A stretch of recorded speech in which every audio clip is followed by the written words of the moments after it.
नमस्कार मित्रांनो, आता आपण जुन्नर पोलीस स्टेशनच्या आवारामध्ये आहोत. खरं तर माझ्या पाठीमागे तुम्ही जी पिकअप पाहताय MH14 KQ 8653. या पिकअपवर जुन्नर पोलिसांनी कारवाई केलेली आहे. या पिकअपचा जो चालक होता, म्हणजे ही ज्यांच्या मालकीची आहे ती रविराज बन्सी गायकवाड यांच्या मालकीची खरं तर ही गाडी आहे. आणि त्यांनी ही जी गाडी आहे, त्यांचा भाऊ जो आहे सुनील बन्सी गायकवाड, हे सगळे कुसूरचे आहेत, हे दोघेही भाऊ, त्याला चालवायला दिली होती. त्याच्याकडे कोणताही परवाना नव्हता. असं असताना तो जो चालक आहे तो मात्र कुमशेत फाटा ते सरदा गोळेगाव हा जो उतार आहे त्या उतारावर तो नागिन डान्स करत चालला होता. परवा देखील उत्तर पोलिसांनी अशाच एका पिकअपवर चालकावर कारवाई केलेली आहे. आणि आता ह्या पिकअपवर जुन्नर पोलिसांनी कारवाई केलेली आहे. नागिन डान्स करत चालणं खरं तर हे स्वतःसाठी जितकं धोकादायक आहे तितकंच ते समोरून येणाऱ्यासाठी देखील धोकादायक आहे. आणि हे नागिन डान्स करताना अनेक पिकअप या पलटी देखील झालेल्या आहेत.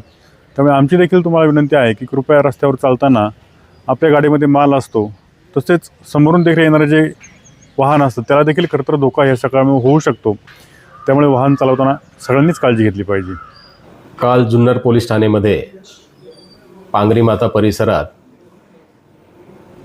पिकअप जी तरकारीने भरलेली जीप असते, ती जीप चालवताना वेगवेगळे वेडेवाकडे भरधाव वेगाने आणि स्वतःच्या आणि इतरांना जीवितास धोका निर्माण होईल अशा पद्धतीने चालवल्याची रील समाज माध्यमावरती व्हायरल झाली होती. त्या अनुषंगाने जुन्नर पोलीस स्टेशनमध्ये गुन्हा दाखल करण्यात आलेला आहे. गुन्हा दाखल केल्यानंतर अशी माहिती समोर आली की जो चालक होता रविराज बन्सी गायकवाड, तर याच्याकडे वैध परवानासुद्धा नव्हता. तर त्या अनुषंगाने जो गाडी मालक आहे त्यालासुद्धा या ठिकाणी गुन्ह्यामध्ये आरोपी करण्यात आलेले आहेत. दोन्ही आरोपींविरुद्ध गुन्हा दाखल करण्यात आलेला आहे.